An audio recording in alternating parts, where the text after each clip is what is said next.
नहीं,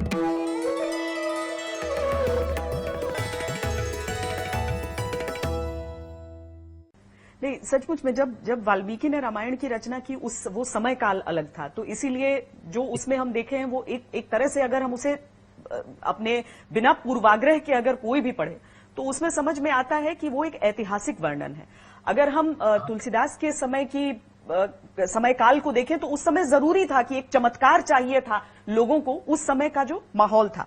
तो जब अमीश ने अपनी किताब लिखी तो आपकी सोच क्या थी इस समय काल के लिए? क्या आप चाहते हैं कि जो यंगस्टर्स हैं, जो युवा हैं, वो उस नजरिए से देखें, वो थोड़ा सा वाल्मीकि को भी समझ पाए कि ओरिजिनली क्या लिखा गया था और इतिहास का हिस्सा कैसे हो सकता है? क्योंकि आपकी किताब में कहीं पर भी चमत्कार का वर्णन नहीं नजर आता है, जैसा आपने उस युद्ध का जिक्र किया या फिर सीता जी के बारे में बताया या फिर वो उस ट्राइब के बारे में बताया जिससे हनुमान जी हो सकता है रहे हो, जो कि वाल्मीकि रामायण में भी जिसका हल्का सा अंश हमें दिखता है।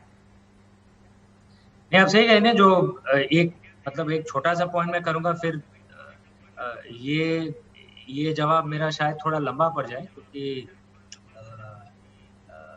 मूल रूप से मेरा जो लेखन करने का मेरा जो इंस्पिरेशन है वो इसी मूल धारणा से आता है। लेकिन सबसे पहले मैं कह दूं कि वाल्मीकि रामायण में उन्हें वानर कहा गया है, हनुमान जी को। तो वानर के कई इंटरप्रिटेशन हो सकते हैं। कुछ लोगों ने कहा है कि उसका इंटरप्रिटेशन कपिश होगा। कपिश शब्द बाद में इस्तेमाल किया गया, वाल्मीकि रामायण में नहीं। कुछ लोग कहते हैं कि उसका मतलब मंकी होगा, तो इसीलिए हनुमान जी को वैसे लिखा जाता है।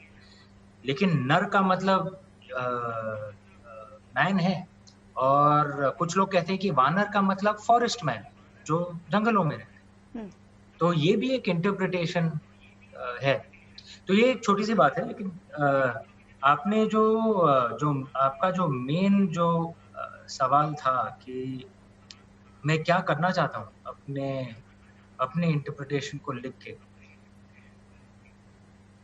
देखिए,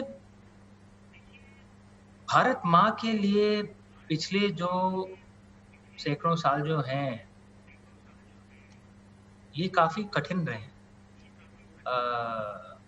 पहले तुर्कियों ने, फिर यूरोपियंस ने हमारे ऊपर राज किया, बहुत जुल्म ढाए हमारे ऊपर। हम जिंदा हैं आज भी क्योंकि हमारे पूर्वजों ने कभी हार नहीं मानी, वो लड़ते रहे। 1000 साल तक वो लड़ते रहे। और हमारी जो शिक्षा प्रणाली है, जो हमें खुद हमारे बारे में, हमारे पूर्वजों के बारे में, हमारी संस्कृति के बारे में जो हमारी शिक्षा प्रणाली को सिखाना चाहिए, वो सिखाती नहीं है हमारी शिक्षा प्रणाली।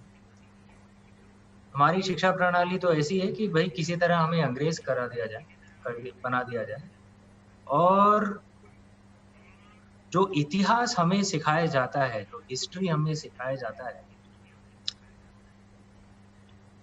एक संजीव सान्याल करके लेखक है, पता नहीं आपने उनकी किताबें पढ़ी है कि नहीं श्वेता जी? संजीव सान्याल जी जी जी। हाँ, तो संजीव सान्याल ने बड़ा एक सुंदर वाक्य कहा था, और मेरे हिसाब से काफी सत्य है उसमें। उनने कहा था कि भाई हमारी जो इतिहास जो हमें जो सिखाई जाती है हमारी शिक्षा प्रणाली में, वो हमारी इतिहास नहीं है, हमारे ऊपर जिन लोगों ने आक्रमण किया उनकी इतिहास है। It is not the story of us, it is the story of our invaders which is taught to us. और फिर हमें बार बार सिखाया जाता है कि भाई हर लड़ाई तो हम हारते गए। लेकिन अगर हर लड़ाई हम हारते गए तो आज तक हम जिंदा कैसे हैं?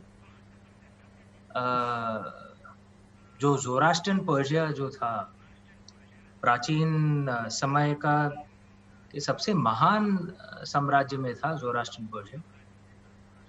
जब अरबों ने उनके ऊपर आक्रमण किया तो मात्र करीब 15, 20 या 30 साल में वो पूरे ध्वस्त हो गए, कुछ नहीं बचा।